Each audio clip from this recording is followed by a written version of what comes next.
He thought no one would ever find out, but a single, raspy voice at a rainy curb changed the course of his life forever. My blood froze. I was about to step into the sleek black sedan waiting by the curb, the one my father insisted I take. But the man's voice, raspy, broken, cut through me like glass. "Don't take that car."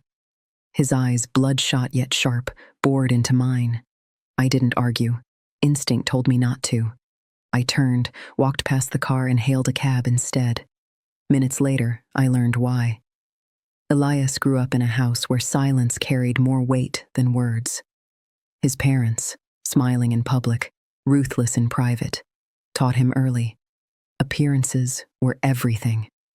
But he clung to the one person who was different, his grandfather.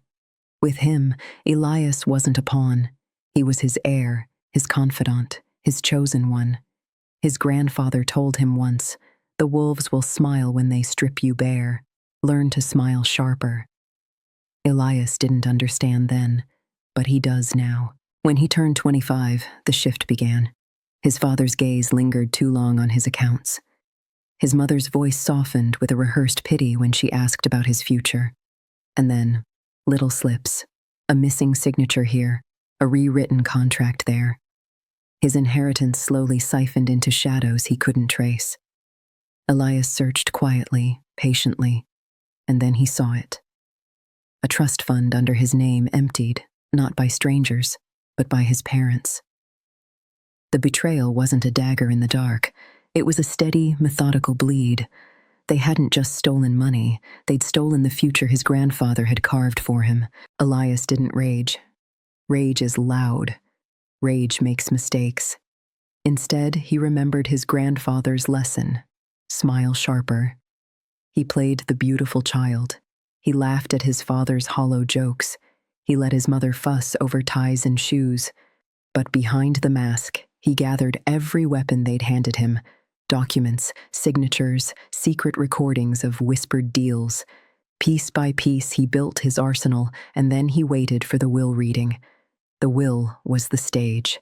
Every relative, every lawyer, every leech in one room, the perfect audience. But the car, that was their final move. They thought they could silence him before the performance even began. The man, the one who warned him, was a conscience they didn't silence in time, and Elias listened. When he arrived, alive and unburned, he carried more than documents. He carried a shadow. His grandfather had once told Elias of a man he trusted more than his own son. A man erased from family records because he didn't play their games.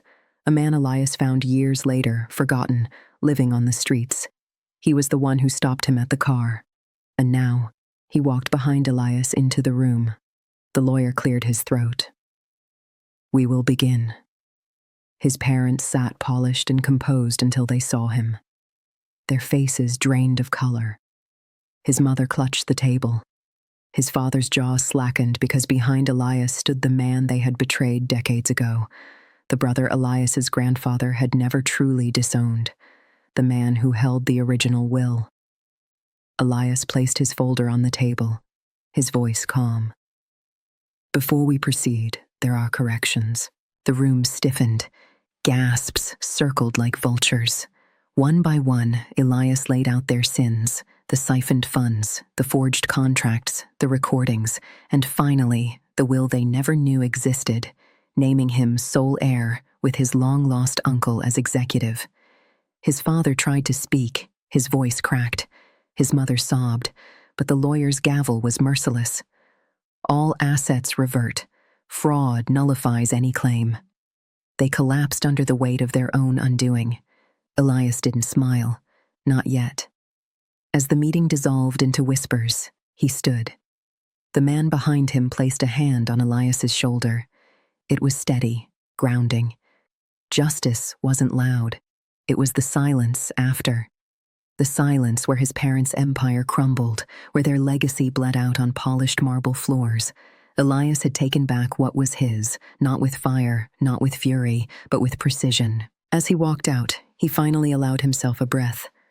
They thought he would be their pawn. They thought they could erase him. But he was his grandfather's heir, and now they knew what that meant.